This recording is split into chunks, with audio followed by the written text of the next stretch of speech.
Sa akin. Ano kung atin sir? Ito sir, yung ano ko, Huwag mong suntukin. Huwag mong suntukin. Ano yan? Ano nangyari dyan? pumitik to eh. Pumitik? Pag anong po natin, pero matagal-tagal na. Upo ka muna. Ngayon, Parang nangangalay na to. kailan yung pumitik? Tagal-tagal na, buwan na. Wala. Ngayon, ano yung pakiramdam mo na nag-ground-ground na yun? Masakit na rin yung paa mo. Masakit dito. Masakit na. Pero yung nakaraan, pag ano ko dito, pang tagilid na ako mga ano. Tama yun. Nararamdaman mo talaga yun. Ganyan na ako eh. Pahinga rin. Medyo masakit na yung balakang sir. Yung inano ko dito, hindi na ako makatulog eh. Parang ano ba, nangangawit na dito. Ang tawag dyan is sciatica. Ano sarap? Sciatica. Pitolits. Hindi ka kang patigilid sir.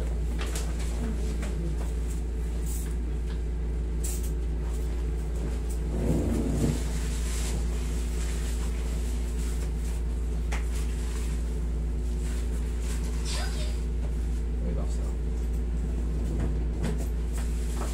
Kabilang side.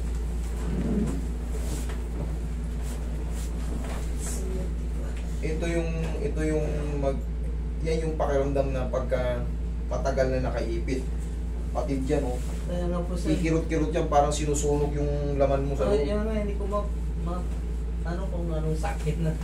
Sa loob na yan, kasi yung mga nerve dyan, yung sciatic nerve natin tinatawag o yung sciatica. Yan yun. Kailangan dito ma-release yan. Pag na-release na yun dyan, sa loob ng mga ilang araw, unti-unti na yun magre-recover. Tapos, siyempre, kung ano yung binigay sa inyo ng doktor na vitamin sa nerve, Yan. sa tulong ko, sa tulong nila, kayo ang magbibinibisyo. Okay? Kailangan kasi yan, kasi para tinurukan kasi, tinurukan na to sir. tinurukan na, hindi umubra yun. Relax na. Hanggat wala pang adjustment, hindi uubra yun. Pero pag may adjustment na, ubra na yan. Tapa ka.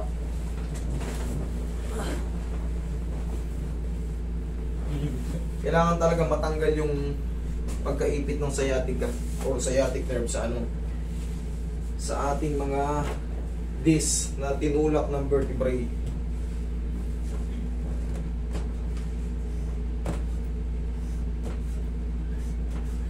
Vertebrae or vertebral body, yung mga buto yun, ang mga ganito kalalaki. Ngayon may pagitan yun yung disc, naiipit yun. Pag naipit yun, tutulak ngayon yun. Yun yung tatama sa mga spinal nerve na rin or sciatic nerve. Yan yung mga paganyan. Kaya yung nararamdaman ni sir, parang sinusunog yung loob na nangingirot-ngirot na hindi mo malaman. Kirot-kirot. Yun ang aalisin natin. Kaso sir, hindi siya hanggang ngayon. Kumbaga, ngayon, giginawa ka pero kailangan mo pang ano yan eh. Iintayin mo pa yung mga paghilom. Ang mahalaga, yung position mo ano. Position dito, maayos na. Alright.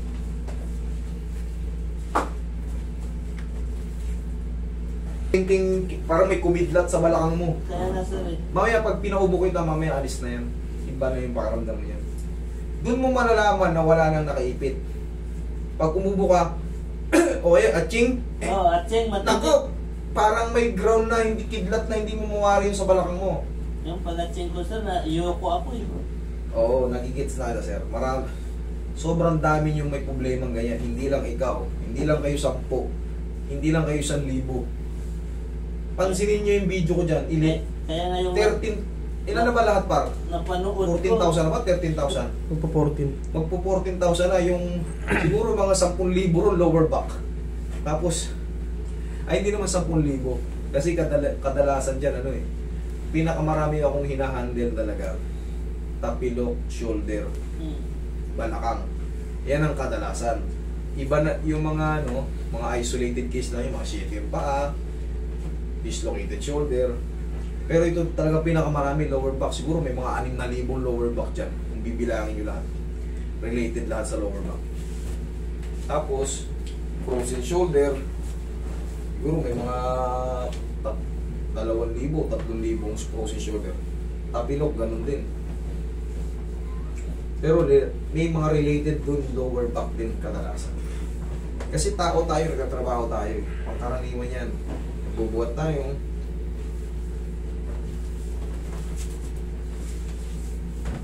Napipinsala yung mga disc natin. Tihaya ka.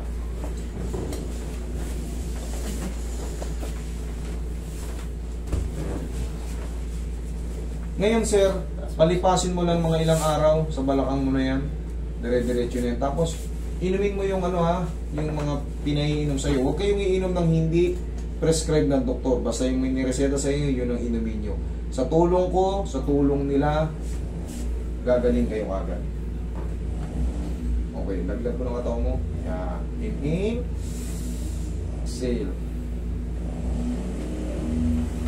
Diyan ka lang. Huwag ka muna tatayo. Ngayon ka sumigaw ng atching. May konti pa sir. Konti. O, sige. Ngayon, Medyo nawawala. wala na. Pawala na.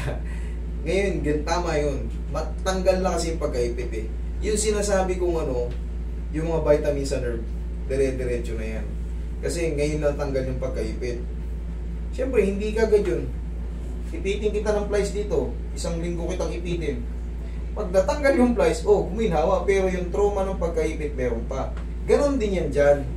Kaya nga, kung mapapansin mo, lakasan mo ubo. Kayang-kaya mo na. Hindi na yung kagaya pag... Dati pagatsing ko, yung po talaga.